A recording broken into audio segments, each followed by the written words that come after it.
when the first attack always is with fulminating voice, they don't care about kids. Really, we have spent our whole lives collectively, everyone who's part of a teacher union movement, caring about kids, making a difference for the teachers and other school support workers who do everything in their power to care about kids and to make a difference in their lives, and working with parents like Sarah, who have raised their voices to try to pierce the corporate veil. But I always, when I see that, Kevin, I know, making some progress here, because the first thing they do is attack. First they try to ignore, then they try to attack, and then they try to engage, and then you make progress. And you notice today, they kept on saying, even though we fully expected, so let me just say, we fully expected to lose the resolution. And I'm very proud of my colleagues because like last year, we went into the meeting this year as shareholders, and this year with some pension funds behind us, and I very much want to thank Unison, without whom we would never have been able to have enough of a threshold to actually be a real shareholder base. But this year we went in as shareholders of the company, raising these questions, as well as our other hats as parents and teachers and journeymen in the social justice movement, as Magwena and David have so extraordinarily talked about. So let me just make 2 or 3 points and close with something that will seem totally something that I saw this morning, but I think gives us tremendous hope. Today, we went in and said to Pearson, change course.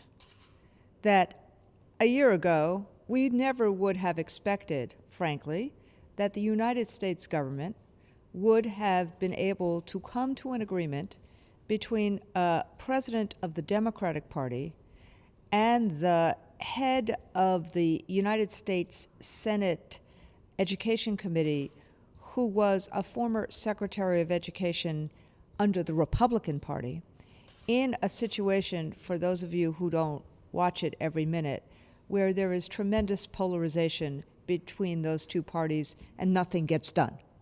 So the president actually, when he signed this bill on December 10th, called it a Christmas miracle, but it fundamentally changed education policy in the United States, including prohibiting the Secretary of Education in the United States from doing many of the things that are the basis of Pearson's Global North strategy.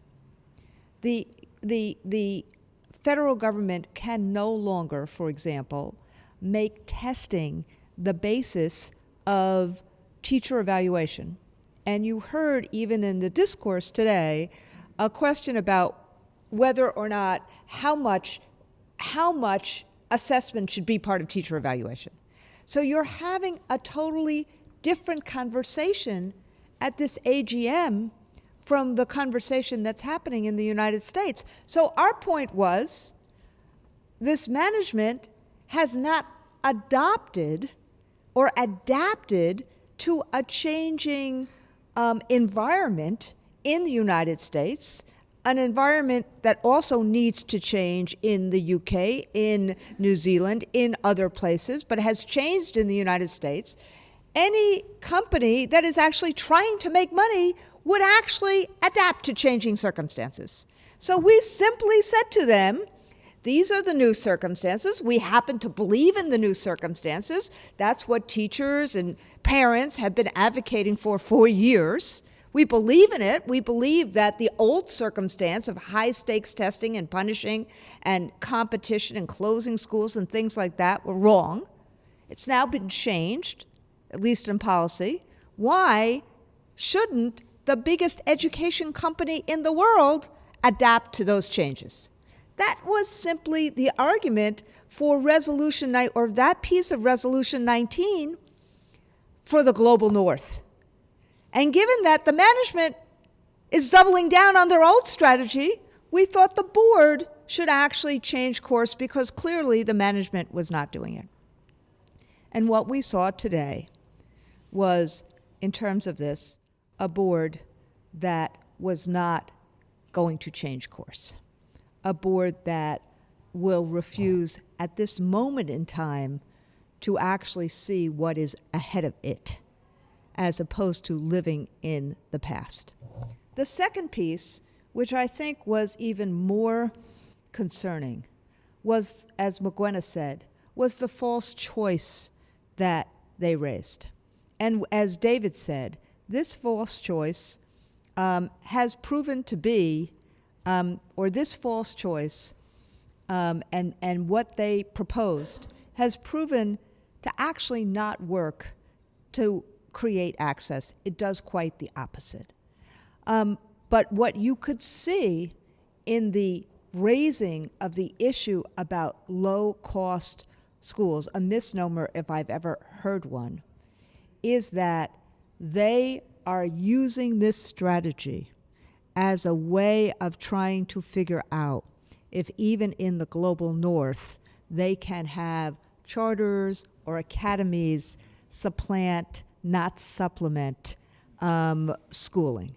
And so in some ways, it was much more nefarious because this is an incubator to see what they can do, not just in the global south in terms of the clear inequity of it, but also what they can do in the global north.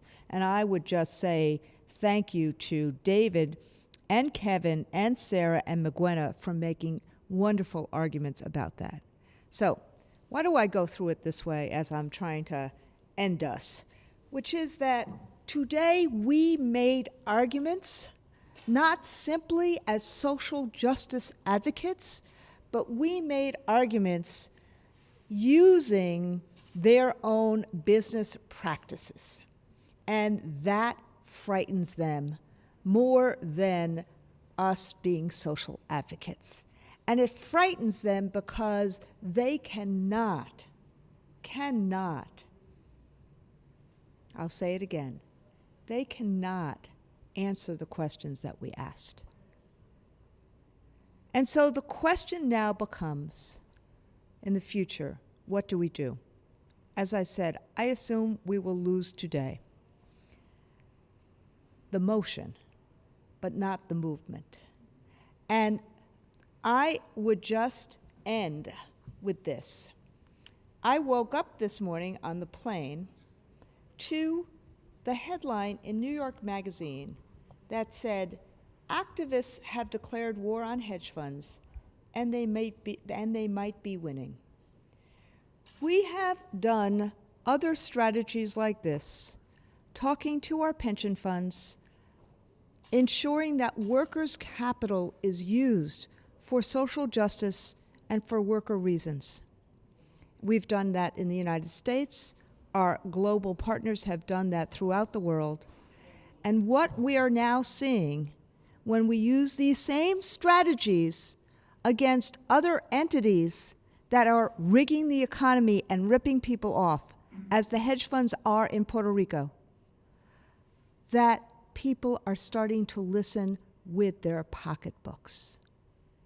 And right now, as I speak, several pension funds throughout the country and the United States have withdrawn their investments in hedge funds because of the way in which hedge funds rig the economy.